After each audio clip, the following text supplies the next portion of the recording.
Well, good evening, everybody. My name is Terry Cantrell. I'm the president of the Hollywood Lakes Civic Association. This is our March virtual general meeting. We've been doing this a couple times now. We record this meeting for playback on our YouTube channel. It'll be posted tomorrow. It'll be there in perpetuity. You can view the January meeting where our guest speaker was Hollywood Police Chief Chris O'Brien and his staff. And we can go back to November as well.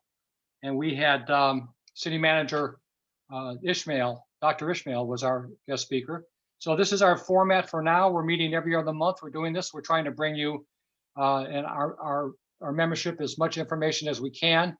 And we have a special guest speaker tonight, our new Director of Parks and Recreation, Rick Engel. So, but before we do that, I'd like to bring on our two Lakes NTL, Officer Sinis and Officer Fregin, to give us a little update. Gentlemen. Good evening, Terry. Good to see everyone. I have the crime stats for the month of February for North and South Lake. We mentioned in the last meeting about, there's been a decrease in property crime. We've continued to see that throughout this past month as well. We had one residential burglary, 5 vehicle burglaries, all were left unlocked. The good thing about those is we actually made 3 arrests on those for the vehicle burglaries. And then additionally, we had 2 stolen vehicles. So we definitely, seen it decrease in property crimes, and hopefully that's a trend that continues throughout the rest of the year. So. Yeah, are these car thefts and car break-ins? Are they still the old "I left my door open" bit, or are people actually breaking into cars? Yes, they're actually unlocked vehicles. So, yeah, probably with items in plain view as well. We're actually going to put out a press release about locking the vehicle doors at night. So it'll be coming up soon. We will share that, promise. Officer Sinis, anything for the? How you doing? How's everyone? Hi. So first, I wanted to start with the racing vehicles along A1A and on the boulevard. I know that's a big topic of concern. High-end sports cars going up and down the boulevard, and it's echoing into the neighborhoods, North and South Lake. So our Alpha shift, midnight shift, has been doing some extra traffic patrol out there. I know myself and Officer Fregin were out there, on our uncommitted time during the day to try and catch speeders. And there are quite a few of them. As well, our traffic unit also has implemented some overtime for next month, actually for this month. So it's going to be from late afternoon into the later evening hours, random days throughout the month of March. So we'll be out there in more high visibility, doing some traffic operations. So on to vacation rentals. They seem to continue to take over North and South Lake. And we are, as a police department, monitoring the bill that's in front of the Senate now. Hopefully it doesn't get passed. It's not looking good. I know it had its first reading recently. So we're monitoring it and, just planning accordingly moving forward. So I don't know if the commissioner has anything else you'd like to add on that, but we're trying to do what we can. So. No, I just think. Go ahead, Ter. One quick thing. Believe it or not, when we walk the neighborhood or we drive through the neighborhood, we see a lot of these cars that we think could be responsible for some of this drag racing and speeding. Very hopped up high-end cars.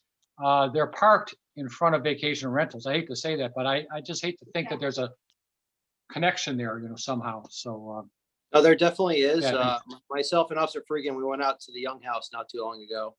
That is a vacation rental, and there was a ton of sports cars over there. They were shooting a music video, I guess, the day before. It's just a headache, and I know you guys as residents have to deal with it. But we went out there, spoke to them. They had left, and if anything's going on, please call it in, and we'll take care of it on the spot. So Great.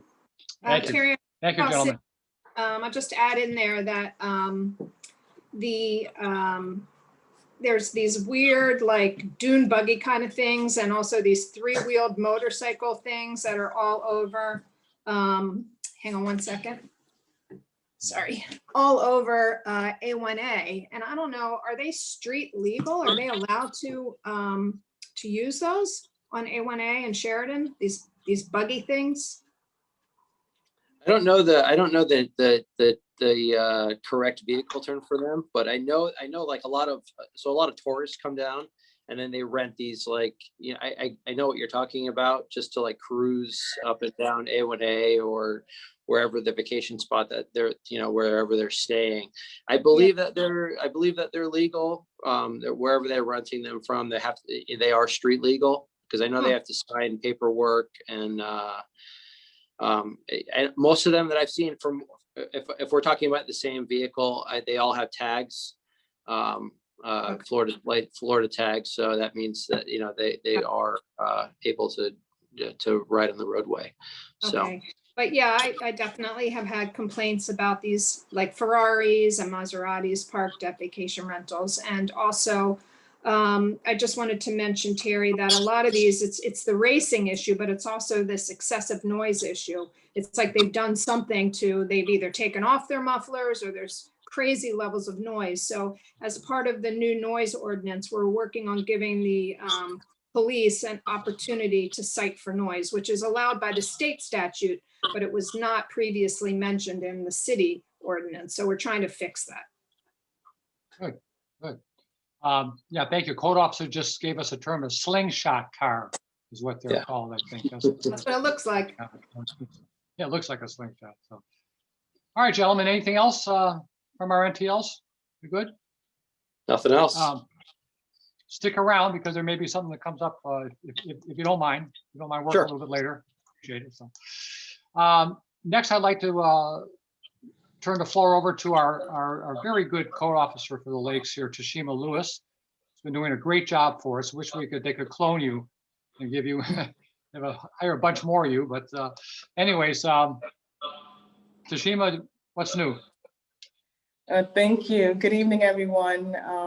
Just in case there's any new viewership, I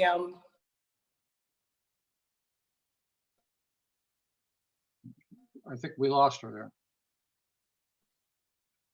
Might have lost her Tasheema, you're connection. frozen. Oh. Yeah. She might have to reconnect.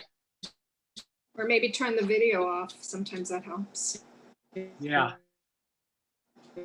Why don't we go ahead and why don't we move on? Maybe Commissioner there she is. You're back. Are you back? There you're back. Can you hear me now? Can you see me better now? Yes. It was the Yes, service, yes. so I connected to the Wi-Fi. Yeah. Okay. Exactly. In case there's any new viewership, I just wanted to point out that I do work I'm currently assigned to the North Lakes area. So that's from Federal to the 700 block between Hollywood and Sheridan Street. I do still respond to any complaints or anything on the south side of Hollywood Boulevard, but we have not yet replaced that officer at this time. In the past 30 days, I opened up 136 cases. It sounds like a lot in 30 days. What I've been doing with my schedule, because I'm currently assigned to Tuesday through Friday from 8 a.m. to 6 p.m. I took all of the concerns from last year, and what I decided to do was the best way I can spread out myself was to take one day out of the week and pick a particular location and do what is called a blitz. So I would go down a street or a block or whatever avenue, and anything that I see that is a code violation that is significant, I would generate to help to keep the property from falling behind. Every other day, I'm responding to complaints and doing other on-views in different areas throughout the cities. And I find that approach is great to help extend myself, so I'm not always in one area. So, for example, on Wednesday, I did McKinley Street from Federal to 17th Avenue. And then there was Taft, and then there's, so I go all the way down. And then the week before, I'm in the North Lakes area, the 700 block area between Tyler, Polk. On top of all of that, I'm dealing with, parking issues. We have some individuals that enjoy parking and storing their vehicles near the golf course, 1650 Johnson Street, particularly on the 17th Avenue area. So I've been addressing that. And of course, the short-term rentals are still an issue. So I found some, thanks to you, Terry, and that is really, really helpful because we're not able to always find the links to these Airbnbs because sometimes they use Airbnb, VRBO. They're different companies that advertise for them. So, but when I'm not able to verify, I would leave my business card on the property, and they will call, and then they themselves would admit that they're doing it, and then that's when they would be notified to get the business, the tax receipt, and the vacation rental license. What else? We're still responding to the ILA complaints that's coming in regarding COVID, and mask requirements, social distancing, and so forth. We're also doing sound readings in the evening so that when the noise ordinance is updated, we can actually have a number of some sort to enforce. So we report that back to our manager, Chidsey, and he would use that information to then influence how we're going to address it moving forward. Let's see. And that's pretty much it. I continue to respond to complaints within 24 hours or less if I can. Great. And what else? Yeah, I try to leave my docket every week without any complaints or any re-inspections in my system. I don't like to have it rolling over to the next week. And yeah, I can honestly say that I feel like I'm pretty on top of it. Is any improvement that I can make, you're more than welcome to give me some pointers, any concerns, complaints, or anything that I may have missed. Oh, great. And I think we turned in 3 new rentals in the last 5 or 6 days. And I know that you and Megan and the treasurer's office have been jumping on those, and that's great too. So do you have any idea, is there a South Lake code officer in the pipeline anywhere, do you think? I mean. Yes, there were some interviews conducted in the past few weeks. That's as far as I know. I'm not sure if anyone was selected or they didn't meet a certain requirement. So when it comes to the hiring replacement process, John Chidsey would be the person that you would want to, consult with, because he was the one that technically hires them. So, so I'm not sure. It's taken a while, though, I find. Yeah, apparently it has, because we're probably going on about a year now with you trying to cover both, and you've done a great job at that. But still, this is a big neighborhood, the Lakes. Let's face it, North and South Lake areas are really big. So, but again, you've done a great job for us. You're extremely responsive. And anybody watching this knows that they can reach out to us or to you directly, and we will make sure that we hook you up with any residents that have any issues, and we know that you'll take good care of them. So, feel free to hang around tonight, okay, for the meeting. We would love to have you stay. So, all right. Okay, Commissioner Shuham, you have the floor. Have anything? Yeah. Not too much. I was just going to say how lucky we are to have these 2 NTLs and Tasheema. I know the entire police department and the entire code department are terrific, but I feel like we're really at the top of our game here. So very grateful for all of them. And Tasheema, just make sure you're the one that trains the person they hire, okay? Yeah, that's a great idea.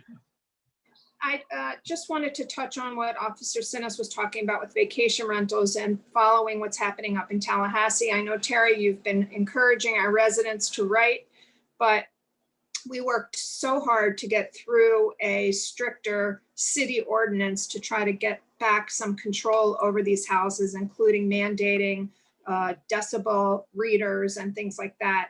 And all of that could be gone in one swoop if this new legislation passes in Tallahassee, where any ordinance enacted by a city after 2011 will be null and void. There'll be no grandfathering in. So I really just want to encourage everyone that's watching to reach out. It's not so much our own representatives, who I think are obviously with us. They see how we're suffering here in Broward, but it's some of the other representatives from other parts of the state that just don't get it. And they, you know, they believe in not limiting someone's use of their own property, but at what cost to the entire rest of the community? And that's what they don't understand, because they don't have these vacation rentals in their neighborhoods. So I would just encourage everybody to kind of reach out, not just write to your own representatives, but to some representatives in areas of the state where vacation rentals aren't popular, and share your stories so they get an idea of what exactly it means to live next door to one of these houses. I wanted to let everyone know that the revised anchoring ordinance for North and South Lake should be coming before the commission in mid-April at our second April meeting, but also in Tallahassee, there's a couple of proposed bills. One that would limit a boat to anchor for 30 consecutive days, and then it has to move for at least 1 day, 1 mile. Which is good, because that's more than the distance between the two lakes. So they would have to be able to leave the area, and then they could come back again for another 30 days. But I think it's not what we wanted. You know, we wanted no anchoring in North and South Lake, but it's a step in the right direction. So we'll see what happens with that. And the noise ordinance, I believe, is coming up on the first week of April agenda, if I'm not mistaken. Could be the next meeting in March, but I'm pretty sure it's the first meeting in April. Which is the revised noise ordinance. We mentioned that we're trying to get something in there to help with vehicular noise.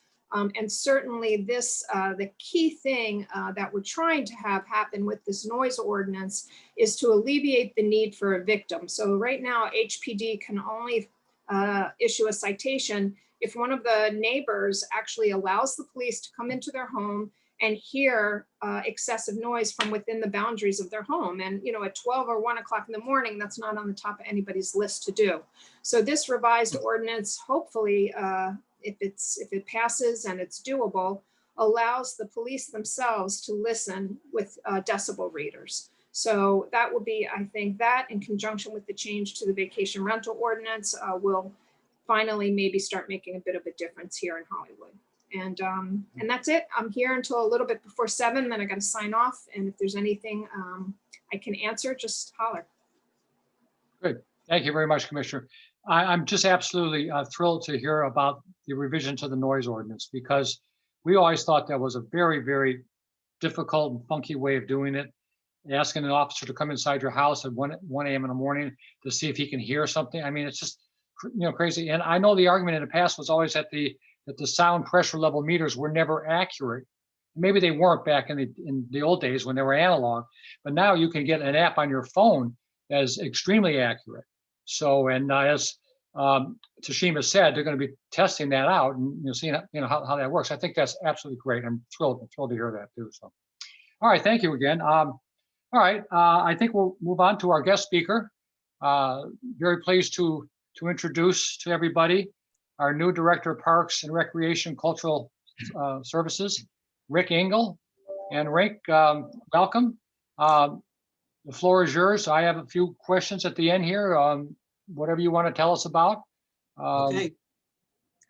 It's yours. Thank you for having me. And I'll start off and give you a little background about myself, but then I have a couple items with several of the parks in the Lakes area that I actually want to get some feedback from the association. So I have some ideas of how to possibly proceed moving forward. So just to start out a little bit about myself, I come to you with from the city of Coral Springs, where I spent close to 40 years within the Parks and Recreation system in Coral Springs, over 20 years as the Parks and Recreation director there. I spent a short 6 months over at Davie Powell. After retiring from Coral Springs, I decided I want to get back in. I didn't like retirement at all. So I worked over there for 6 months and then got this job. And I'm excited to be here. It's really exciting to see all the geo bonds projects that are underway, and hopefully I can play a small part in making some of those happen. and then having park impact fees that can also help to make improvements in the parks. I think there's a great infrastructure within the Parks and Rec and Cultural Arts Department, and with funding to make improvements, and it can actually see great improvements over the next few years. One of the things I'd like to see is the maintenance level within the park system improve. I'd like to, my ultimate goal would be to get all the parks at the level of what Arts Park's at. That's a high goal, but hopefully we can get there at some point. But that's what I'll be working at. The other thing I'll be looking at is I want to take a look at all the parks and create an internal master plan just with my staff, and kind of look at each and every park and see what the potential of those parks are there, not taking dollars into account, but just what's needed in the parks, what could be added, what could be improved, and have that list together, and then at some point put a dollar value of what it would take to get there, but at least have something to work on, and then for future that whoever precedes me has something to work on and look at, and have a plan for all the parks. So those are some of my goals and what I'd like to accomplish in my time here. But I'm really excited to be here and work with everyone. So hopefully that gives you a little bit of background about myself.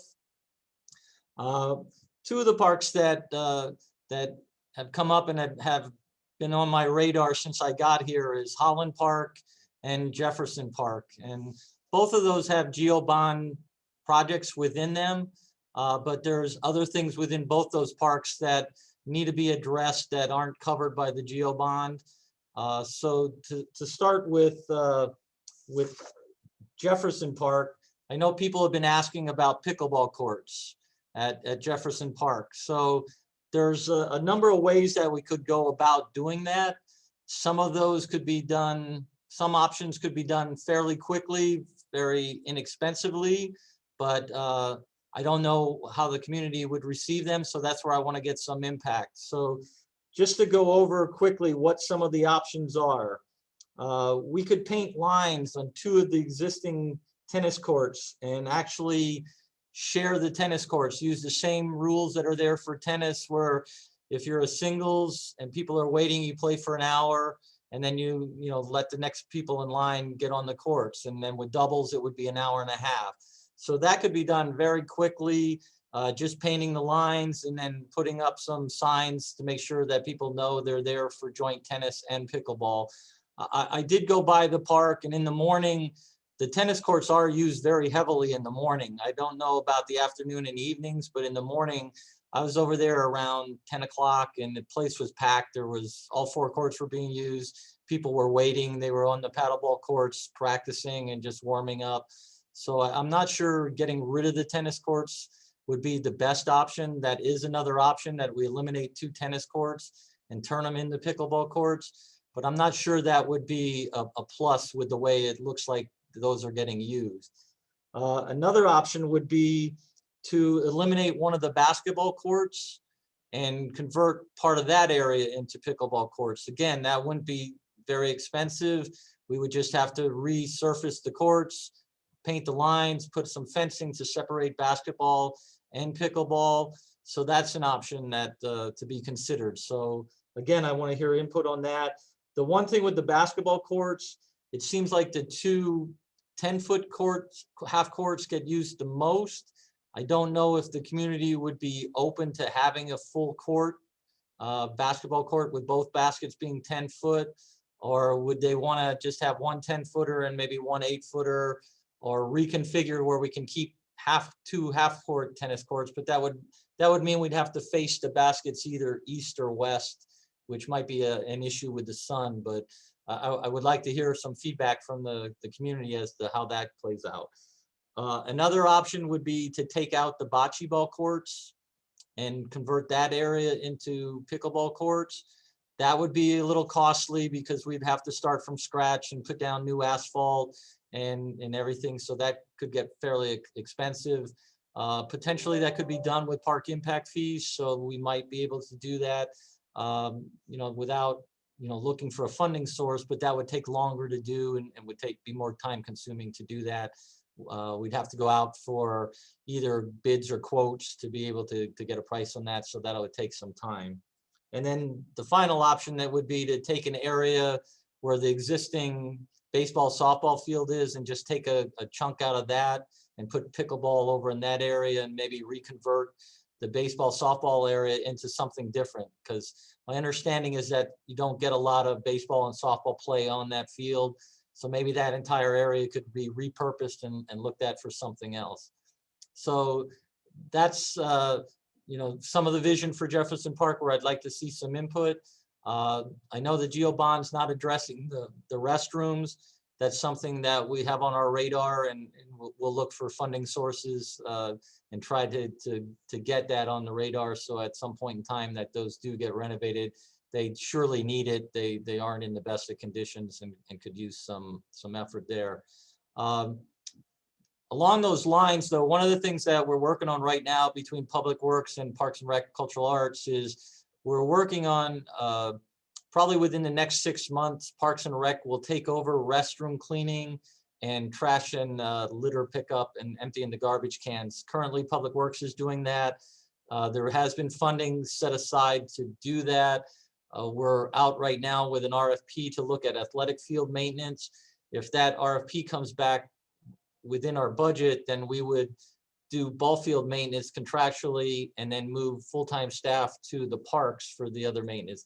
If the ball field maintenance doesn't come back within our budget, then we would keep that under the current scenario where our staff is doing that. Then we would look at either contractually doing that park maintenance or perhaps requesting to look at the possibility of using that $400,000 that's earmarked for this project and hiring additional staff, but staying within that budget, even with benefits. But that's something that we have to discuss with the manager's office and everything. So those are the things we're looking at for the maintenance standpoint, which would help.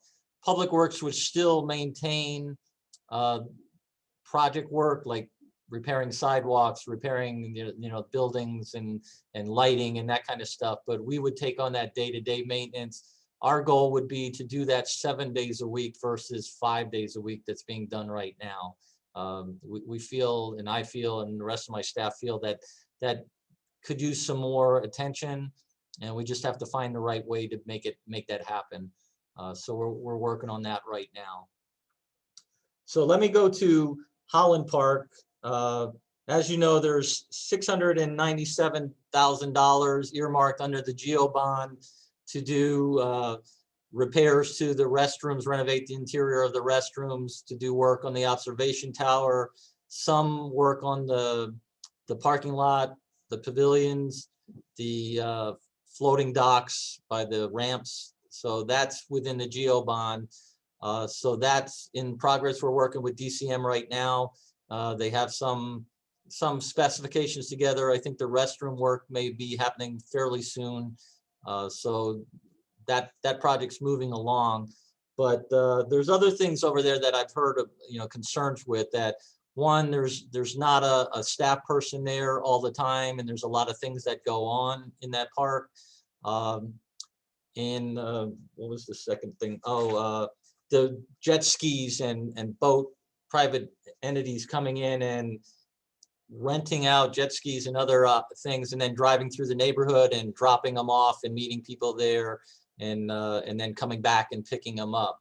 So one of the ideas that I've floated by my staff and we've talked about, and we've actually had a business inquire about doing it, was we could eliminate that problem with the jet skis and the boat rentals, and also the problem of not having anybody in the park, by actually going out and doing an RFP or an RFQ to look for a business that would work for the city, that would work for us and do rentals anywhere from potentially jet skis. It doesn't have to be jet skis. The people I've talked to would do paddle boards. They would do the little boats where you pedal, the pedal boats, and then also the the sailboards and the paddle boards and kayaks and canoes and that kind of stuff. And the one company even does Segway rentals and bicycle rentals and things like that. So they're very interested, but we couldn't go with just any vendor. We have to go out. We'd have to go out for a bid or an RFP and open it up to everyone. But I'd like to get the feedback from the Civic Association as to what kind of interest there would be and how they feel. Our way of looking at it is that by doing it and we control it, we can limit what they're able to do and what they're able to rent out, but we would have them there all the time. They would help us monitor the park because we would have direct communications with them. If they saw something going on, they could contact us immediately. It would prevent the illegal jet skis and illegal rentals from going on because they would be there. Obviously, they don't want that happening. They don't want to take away from their business. And then it could generate a little bit of revenue for the city. I don't think the city will get rich off of it, but whatever we generate from that, potentially that could go back into the parks or even that park and help with other improvements. So it might be a way to get a win-win where we benefit the community and the park and help make improvements to that park. So I'd like to hear feedback from the association, see what their thoughts are. I did talk to Commissioner Shuham. She was concerned maybe jet skis wouldn't be good, it may be on a limited basis, but whatever the Civic Association thinks, I'd like to get that feedback from you guys and see what your thoughts are on that. And I think those were the two areas that I was aware of. So any questions you have, Terry, I'm open to answer any questions. Yes, thank you, Rick. Yeah, well, I still have Commissioner Shuham here. I don't know if how much you've been involved in your short tenure here yet on the anchoring and the derelict boat issues. I'm going to share my screen real quick just to show you what's been going on right now. We have one particular. This is a barge being pushed by a tug that's at the corner of 9th Avenue and Polk Street. And it's just a little bit west of the boat ramps, a little bit east of 9th Avenue. It's been there for about 3 weeks. The neighbors think it might be there to do some contracted work on a dock, but nobody has been on it in 3 weeks at least. So we're starting to think that maybe somebody just docking it there. Now, and also I know I have our two officers on the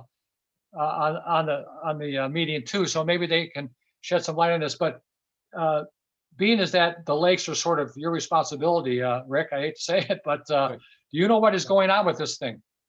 No, I don't have any idea. This is the first I've heard of that. We did get a request or an inquiry about, barges or something like that, if there was anywhere in the city for them to dock, and there really isn't. It's not allowed in the ordinance or anything like that. So I think I would, maybe the police officers can answer that more, because the Marina Patrol usually takes care of something like that if it's been there illegally. So I would be looking for them to maybe answer that question. Yeah. Hey, Terry, I've seen it. Yeah. I'll reach out to Officer Marin and have him address it and see what's going on with it. So. Yeah, thank you. The neighbor across the street thinks it might be there for another neighbor's dock, but no one's been there near it, and the other neighbor hasn't been responsive to the other neighbor. So you're right. Okay. So it would be great.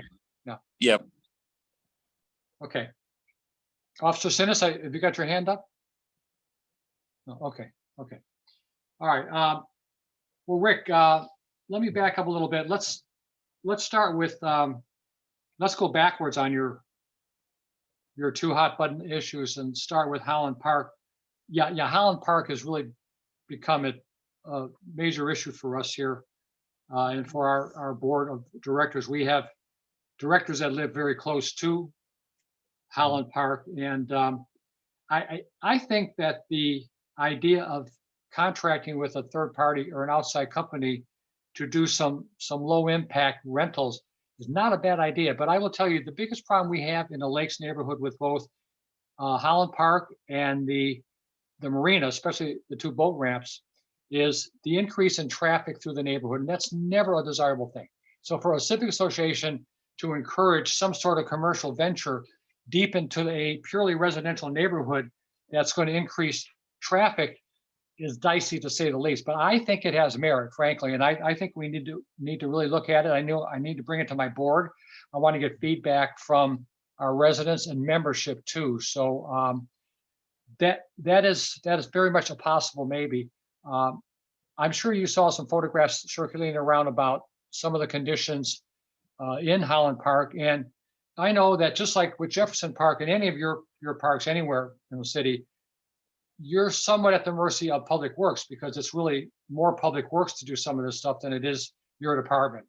And I sympathize with you on that, because you're trying to get another department to do your maintenance for you, especially some of the big heavy stuff. At Holland Park, for instance, as you probably saw some of the photographs, the walkway is a dangerous situation, and people have been going around the barricades that you folks put up to continue on this nature walkway, and somebody could have gotten hurt. It could have been serious liability there too. So we see large cracks and gaps and broken concrete near where the ramps actually go and are actually built there too. So I guess that's all funding issues. Is that pretty much? Well, some of it's, is a little bit funding. We have money to do capital projects. We can do money to put new things in the parks with park impact fees, but we can't do renovations with that money. The GEO bond is for specific items, for improvements. It's not really for maintenance of, like the pathways. Obviously, I got the pictures of where the iguanas are going under the concrete. DCM is actually working on that, trying to determine what's going to be the best way to address that, so it's not a recurring situation, and how we can do that. So that has to be addressed. So some of it's, potentially funding. I can't speak for Public Works, so I don't know what they have in their budget, for some of these items. I mean, we don't have money for operational maintenance. That's not under Parks and Rec. So that, you're right. So that becomes a problem. But I've been working very closely since I got here with Pete, the Public Works Director, and I really want to make sure that we build a good rapport so that items, we work on things together, because, I'm not going to be the type of person that's going to point a finger and say that's Public Works' problem, and I hope that he doesn't do the same thing. It's a city problem, and we need to address it one way or the other. It doesn't matter which department or who takes care of it. It has to get done. Your thing about the boardwalk was a perfect example. I got an email, I think on Saturday or Sunday, about it. We didn't wait for Public Works to address it. My staff went over today. We put some steel barricades across there and chained them to the boardwalk, so that hopefully those will stay and nobody can, easily pick those up or tear the tape or fix the fence. So that's been taken care of today. That got blocked off. The bigger issue is, how do we get that boardwalk repaired so that we can take that down and it's usable again? So that I have to coordinate with Public Works and determine, who's addressing that, because that's been there for a while, is my understanding. So hopefully somebody's already working on that, but I'm not aware of that. So I need to follow up on that. So that's a key point. Good. Yeah, we had a meeting with your assistant director, David Vasquez, and Officer Fregin, and some local neighbors about a month or so ago out there. And that was a big topic of concern, was that, and as well as the jet ski rental thing. So if we were going to go that route with a contractor who would come in and rent things out, I think low impact is absolutely the way to go.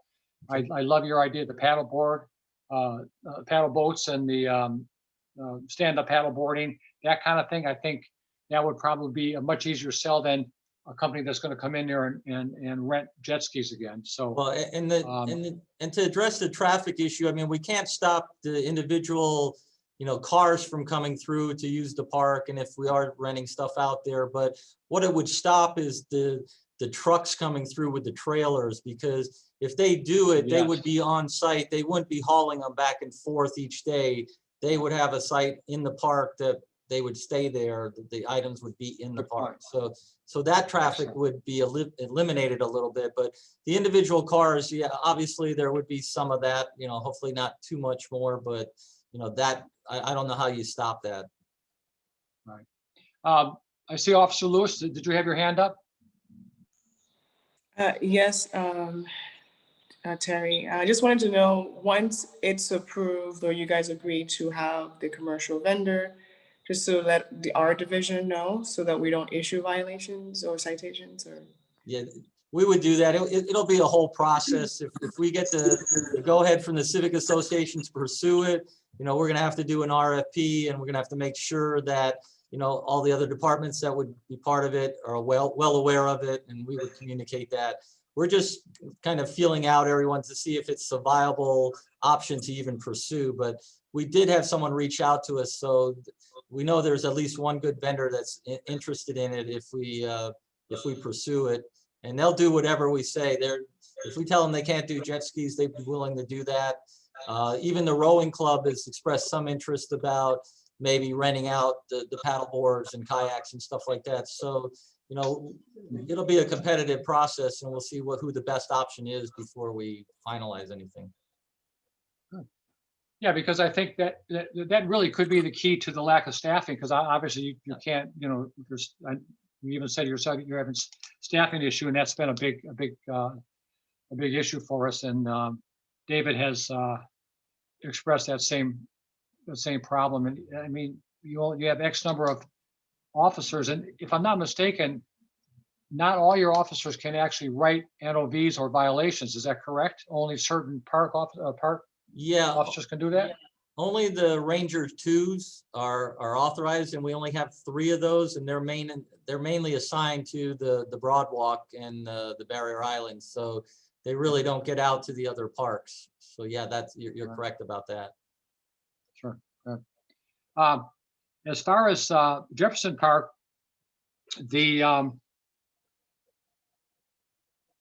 I hear this.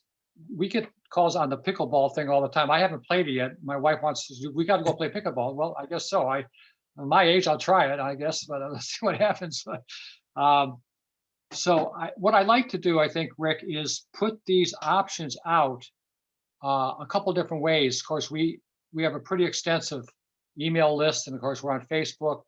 And our March newsletter issue is just hit the streets this past week. So, but we have an issue coming up again in June. We publish 4 times a year. So we could really do a full-blown survey type effort for you on the Jefferson Park thing, as well as the Holland Park option too for the rentals. So I think I'd like to work with you on that. I can't give you any answers right now on that. Right, no, I know that. So, yeah. Yeah. But yeah, I mean, we want to get the feedback. We don't want to do anything that the residents don't want. I mean, it's for the residents. It's not for me or my staff. Thank you. Well, that's very, very important too, because obviously we need to be able to give you the input, and your outreach to us is vital. So I really appreciate that mentality. So one other thing on the issue that I know you just kind of came onto this, but I'll ask you about it anyways. We have not heard anything more about the boat dock leases, and maybe either you or Commissioner Shuham can give us an update. I think we're supposed to have another meeting on this anytime soon. Have we resolved that? For those of you, it only affects 46 residents, but these are 46 people that have boat docks that leases are going up considerably. So is there anything new to report for those 46 people? I'll let Commissioner Shuham respond as well, but from our end, from Parks and Rec and Cultural Arts, we were following up with the appraiser to find out exactly what process he used and how he determined, the dollar amount that he did, and whether or not he took into consideration the different sizes of the lots. So we're following up with him to get all that information, and then we still have at least one more internal meeting, and then I'm not sure when it's scheduled to go back to the commission, to discuss. Commissioner might be No, able it won't to- be. I think everything's on hold until you guys complete that, so you can answer the questions that the residents raise. But I know they're very appreciative, Rick, of everybody going back and taking another look at that. The other thing besides the size of the lots was the fact that the comparables were in cities where owners could sublet their docks. and where owners were not required to do the, the repairs and the insurance and all these things. So there was a failure per the residents to have an apples to apples. So it wasn't just the size, it was what a lease meant. In some of those cities, the docks are already constructed and the cities maintain them, and the owners don't need to carry insurance, and the owners can sublet them. Great, thank you. Yeah, thank you for that. Okay, well, Rick, I think, go ahead, Commissioner. No, I was going to say I have to sign off, but it sounds like you're through your list. Yes, I think am. so. Yeah, I think it's a short and sweet meeting, but that's okay too. Thank you very much, Commissioner Shuham. And yeah, again, Rick, thank you very much and welcome aboard. We hope you last longer than the last guy. And I hope so. I'm sure you will. So I'm just joking. But no, thank you. I will continue to we'll get back with you as far as we come up with some surveys on both Jefferson Park and the Holland Park issue. I don't have anything pending. I think you pretty much covered all of this. I did have a number of questions, but you pretty much went through them. Those two parks are our biggest park, of course, along with the marina, which is under you, of course, and we have a couple of smaller pocket parks, and I think they're both getting some GOB money. I happen to chair the GOB advisory group, so we're able to kind of monitor that stuff too from that viewpoint too. So if you have nothing more to add, we will wrap it up. And anyone that has any questions is watching the meeting, get with us, get with the HLCA. We will get those questions answered for you. Rick? Just one more thing. I forgot to bring it up, just in case anybody asks, but at Joe DiMaggio Park, I believe that's in your area, we put in the exercise stations, and the contractor, we asked for railroad ties, not realizing that they were going to use old railroad ties that still had the creosote in it, which is actually harmful to the environment, and it's not good for anyone that touches it. So we are in the process of having those removed. We're going to put concrete around it. We're just trying to get 2 more quotes. We have 1 price to do it, but we need 3 quotes so that we can get that started. So that's coming, but that's why those are flagged off right now. So if anybody's asking what's going on there, that's the issue. So we had looked at pressure treated lumber as well, but there actually is some chemicals in pressure treated lumber. So we figure let's do it right, and we're going to get prices and put concrete curbing around it. So that's where we're at with that. Good. Good. Thank you very much. I believe that was a GOB project too, if I'm not mistaken. I think so. I think that was part of it. Yeah. Yeah. Excellent. All right. Well, again, Rick, thank you very much. Welcome to the city of Hollywood. Thank you. And if there's no one else, Tasheema and our 2 officers, if everybody's good, we will wrap this meeting up. Again, anyone has any questions, they can reach us at info@hollywoodlakes.com, or you can write to us, or just give us a call. All our information is in the quarterly newsletter that should be in your mailbox. Hopefully it is in the last couple of days. So, all right, I'm going to wrap it up. Thank you very much, everybody. Thank you very much, Rick. Good night. Good night.